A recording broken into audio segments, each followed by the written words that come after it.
Hi, my name is Amanda Lentz, and this is my presentation on ADHD. First off, what is attention deficit hyperactivity disorder? Short name is ADHD, and it is a chronic condition characterized by inattention, hyperactivity, and oftentimes impulsivity.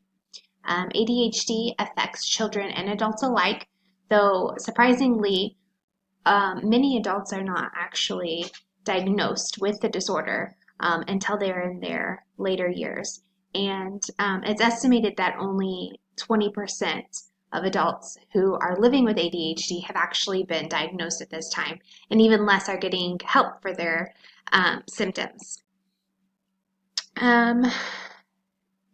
It's also important to note that 2/3 of children will continue to have symptoms of their ADHD as they turn into adults. It's important when we're looking at ADHD that we consider that no two children are the same. Characteristics of ADHD vary from child to child, as do the severity of their symptoms. Some children will have difficulty academically. Some children will struggle more in terms of their social interactions with friends, family, teachers, etc. Some characteristics of ADHD that are important to note are trouble keeping hands and feet still, students having trouble resisting running or climbing, students having difficulty staying in their seat or participating quietly, having trouble waiting their turn, either for a task, toys, waiting their turn to speak. Oftentimes, students with ADHD will talk excessively or blurt out their answers prematurely, and they do often interrupt others. Now, it's important to note that with ADHD, we do see hyperactivity, which is where students have trouble not moving their body. So they're having trouble sitting still in their seats, they're having trouble not getting up and down, moving their hands and feet. And then we also see the inattention, where they are not necessarily disruptive and having behavior issues, but they are having trouble focusing on getting their work done. It's also been determined that some students who are just suffering from the inattention go undiagnosed because they are not having these behaviors displayed in the classroom or at home. Some students also suffer from impulsivity, which is where we see more of the inappropriate behaviors, the interrupting, the difficulty keeping hands to themselves. It's also important to note that 2/3 of students with ADHD will also have emotional or behavioral disorders due to trouble regulating their emotions. Some common examples of this is ODD, or oppositional defiant disorder, and also anxiety disorders.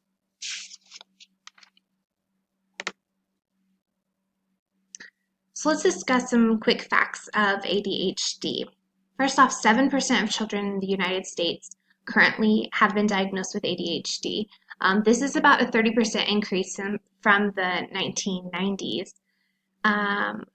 And it was interesting to research why this increase has happened, because I found that it was easier to find more opinion-based reasons on why ADHD has increased rather than more factual scientific research on it.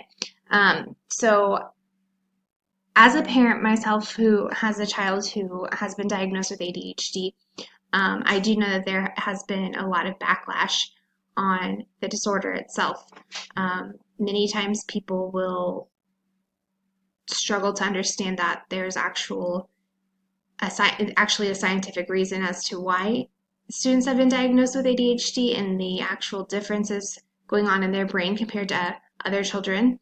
And they tend to blame the parents for their parenting, and a lot of the opinion-based reasons that I have found for the increase in ADHD really was kind of directed towards that. So we saw ideas such as an overdiagnosis from doctors, but also parents trying to get like a magic pill to fix their child and to make sure their child does well in school.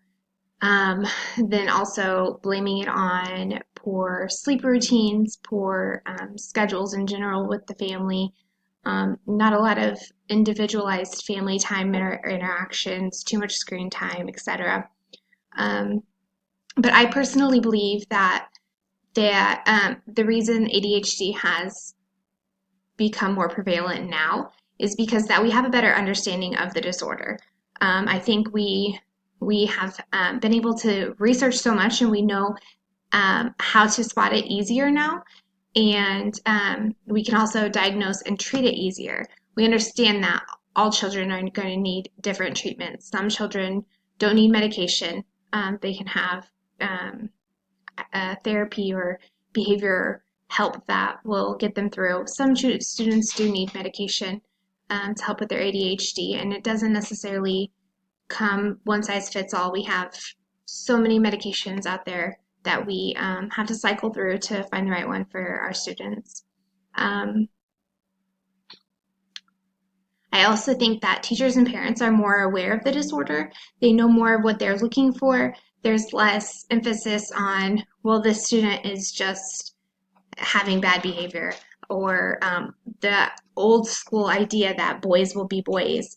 We're leaning less towards that now and more towards understanding that if we identify that there is a problem that the child is suffering from, then we can give the child a solution rather than just blaming the child for their behavior. I also think that the changing of family structures and the role that children play in society is also a reason that ADHD diagnoses have increased.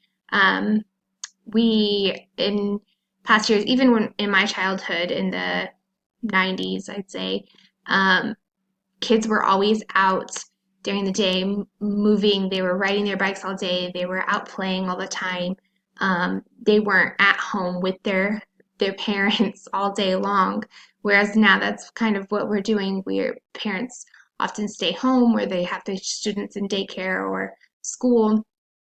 And their kids are not running around being wild and free like they used to be. So I feel like there's more attention being put on the children, and we are spending more time with them and understanding more about who they are as people. And we're, as a society, we have less emphasis on children being seen and not heard. And so now we kind of want kids to be heard, and we want more of a relationship with them, and we want them to be more prominent members of our society. And so with that, we are able to pay attention more to them, and we're able to recognize more with where they're struggling. It's also important to note that it's a genetic disorder. So we have to, with it being a genetic disorder, we have to make that direct correlation. With more people in the United States, there is going to be more incidence of the ADHD, especially as the book has stated, ADHD is 2 to 8 times more likely in parents and siblings of children with ADHD. So if we have 20 parents, let's say, with ADHD, and each parent has 2 children, we're going to see more incidence of ADHD because of that genetic factor. There's also a small argument about environmental causes when it comes to ADHD, um, whether prenatal, smoking while pregnant, alcohol consumption, or lead exposure while pregnant, then possibly low birth weight. And we also see things in the family unit, low family income, child abuse, poor diet, as I said, excess screen time. But those are kind of a small argument, and they don't really believe that those are the main focus as to why ADHD is increasing. But it could play a part in it, and there's definitely, I think, going to be more research on that over the years and more definitive answers for us in that department.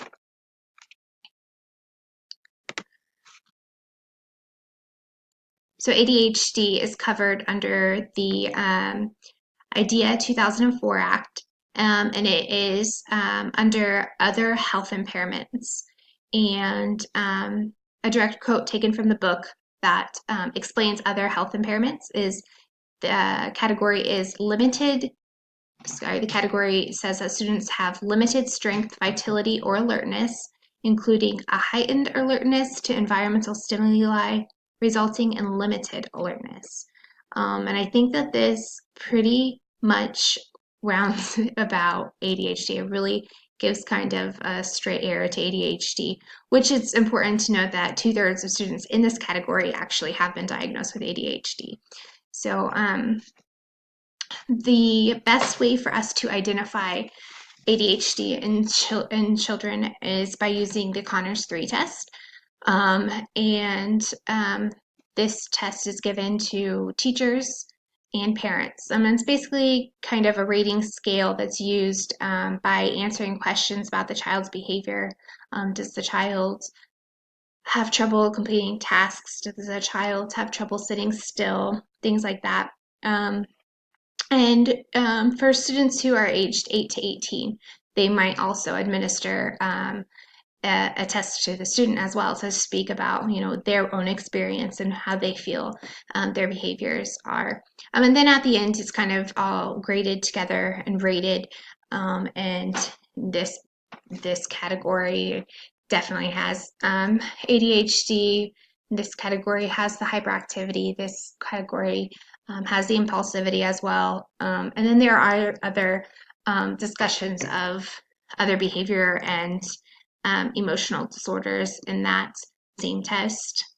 So lastly, let's talk about class-wide interventions. So one class-wide intervention that I think is really wonderful that I see a lot of teachers doing nowadays is flexible seating. And it's really getting away from the traditional table and chair classroom setup and gives students different ways to kind of feel comfortable in their environment, which I think is really important. And so I think building a distraction-free atmosphere for all students is important, but especially for students with ADHD because it's so easy for them to get off focus and not be able to complete their tasks, whether it be just a simple assignment, pay attention to a lecture, or even complete a test. So students need to be in a comfortable environment. And I think it's also important that there's not a feel of competition between the students. I kind of remember that from my days in school where there were times where we were kind of competing against one another in very important tests, and it was really anxiety inducing. And I think for a student with ADHD, that would be, tenfold. And might make it difficult for them to finish the test on time and to actually be able to think hard on the answers that they are giving. And another class-wide intervention is having different options available for taking tests. Students could maybe take tests on the computer. Students who are more comfortable taking a paper test can do that. I prefer paper tests rather than computer tests, so I would be one of those old school ones who would do the paper tests. I've known teachers to read aloud questions and students answer on paper, or even doing, a group test where they answer with little clickers. And so those are different class-wide interventions that would help the whole classroom, and especially those with ADHD.